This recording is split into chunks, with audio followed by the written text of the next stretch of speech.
ളുഹർ bank വിളിക്കും. നിങ്ങൾ എപ്പോഴാണ് നിസ്കരിക്കണേ?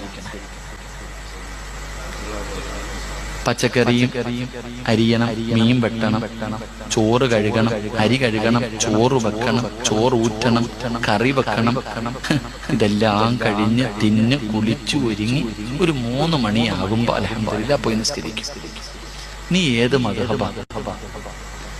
ഇന്ന സലാത്ത കാലത്ത് അലൽ മുഅ്മിനീന കിതാബം മൗഖൂത. പിന്നെന്തിനാ ആമിനാത്ത ഈ മോദിയും കിടന്ന് വിളിക്കണത്? നിനക്ക് 3 മണിക്ക് നിസ്കരിക്കാനാണെങ്കിൽ, നിന്റെ ജോലിയെല്ലാം കഴിഞ്ഞിട്ട് നിസ്കരിക്കാനാണെങ്കിൽ പിന്നെ എന്തിനാ ഈ വിളിക്കണം? അവിടെയാണ് നീ സൂക്ഷിക്കേണ്ടത്. അപ്പൊ നീ പറയൂ ഉസ്താദെ, മീൻ കരിപറ്റി വിയർത്ത് നിൽക്കല്ലേ? എന്താ വിയർപ്പ് കുളി നിർബന്ധമാകുന്ന കാര്യമാണ്?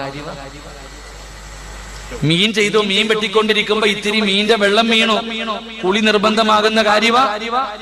അത് കഴുകണം. ശരീരത്ത് വിയർപ്പുണ്ടോ? കഴുകണം. കയ്യും കാലും കഴുകിയിട്ട് ഓടിപ്പോയിട്ട് നിസ്കരിക്കണം. അല്ലാതെ ളുഹറും അസറും കൂടെ ഒരു ഒളുവിൽ പണിയുന്നുണ്ടല്ലോ, അത് വേണ്ട.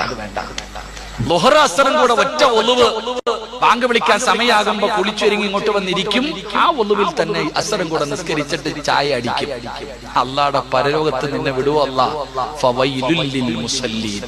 നിസ്കരിക്കുന്നവർക്കാണ് വൈലെന്ന നരകം. അല്ലാഹു കാക്കുമാറാകട്ടെ. ബാങ്ക് വിളിച്ചു കഴിഞ്ഞാൽ തിന്നാനുള്ളത് അവിടെ കിടക്കട്ടെ. പോയി കയ്യും കാലം കഴുകിക്കോണം, ഒളുവെടുത്തോണം, നിസ്കരിച്ചോണം. പിന്നെ വന്നിട്ട് ബാക്കി ഉണ്ടാക്കണം, പിന്നെ കുളിച്ചോണം. അല്ലാതെ നിസ്കാരം നീട്ടരുത്. അള്ളാന്റെ മുമ്പിൽ കണക്ക് പറയേണ്ടി വരും.